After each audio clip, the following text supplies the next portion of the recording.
Literally वो कच्चे में आता था। होता सर। यस, जब मैंने कंप्लेन करी है तो वो हंस के टाल देते हैं, उनका कोई ईमान नहीं है, वो बस प्रवचन देते हैं और सिर्फ सेक्स की बातें करते हैं लिटरली। ये भर भर के तो मोदी जी के दोस्त रहे हैं और ये बात बात पर नरेंद्र मोदी की तारीफ करते हैं। जिनके घर में नरेंद्र मोदी जी जैसा लड़का पैदा हो जाए, as a prime minister history कल उनकी एनालिसिस करेगी।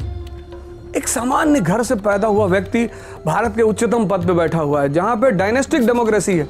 एमपी का बेटा विधायक, मिनिस्टर का बेटा विधायक, कहने की जरूरत नहीं, किसी का नाम लेने की जरूरत नहीं। जिस देश में डायनेस्टिक डेमोक्रेसी सर्वाइव करती है, उस देश में उस व्यक्ति ने अपने आप को सर्वोच्चतम पद पर पहुंचाया, और एक टर्म नहीं, सेकेंड। और उनके जानने वाले तो ये भी कहते हैं कि तीसरे में भी आ रहे हैं, अब की बार 400 के पार। मैं नहीं कह रहा हूँ। कभी कभी तो इन्होंने मोदी जी को मुस्लिम मसीहा भी बोल दिया। जो काम विलियम बेंटिक ने हमारे लिए किया, ईसाई होते हुए लेने वाली बात है, सती प्रथा खत्म किया उसने, वही काम नरेंद्र मोदी ने मुसलमानों के लिए किया, हिंदू होते हुए। राहुल गांधी जी को भी ये भर भर कर तारीफ करते हैं। और जो सबसे ज्यादा जिस व्यक्ति ने मुझे प्रभावित किया पिछले दिनों में, वो है राहुल गांधी जी। 20 साल उस आदमी का मजाक उड़ा। एक समय ऐसा आया जब उस आदमी ने संसद में कहा कि हाँ मैं पप्पू हूं। जब मैंने वो सीन देखी, मैंने कहा दो बातें हो सकती हैं। जब आदमी अपनी बुराई करे, या तो गुस्सा हो रहा है और या फिर परिपक्व हो रहा है।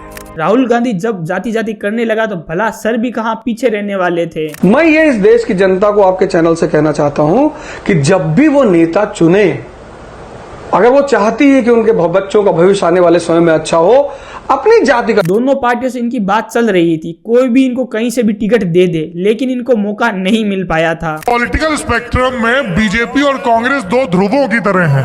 आप भाजपा से भी टिकट मांग रहे थे, कांग्रेस से भी टिकट, ये कैसे?